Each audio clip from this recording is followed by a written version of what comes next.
रामौ लक्ष्मणपूर्वजौ रघुवरौ सीतापतिं सुन्दरं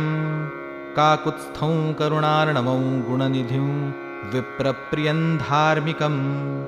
राजेन्द्रौ सत्यसन्धं दशरथतनयौ श्यामलौ शान्तमूर्तिं वन्दे लोकाभिरामौ रघुकुलतिलकौ राघवौ रावणारिं रामाय रामभद्राय रामचन्द्राय वेधसे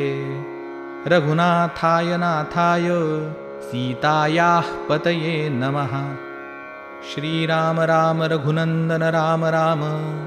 श्रीराम राम भरताग्रज राम राम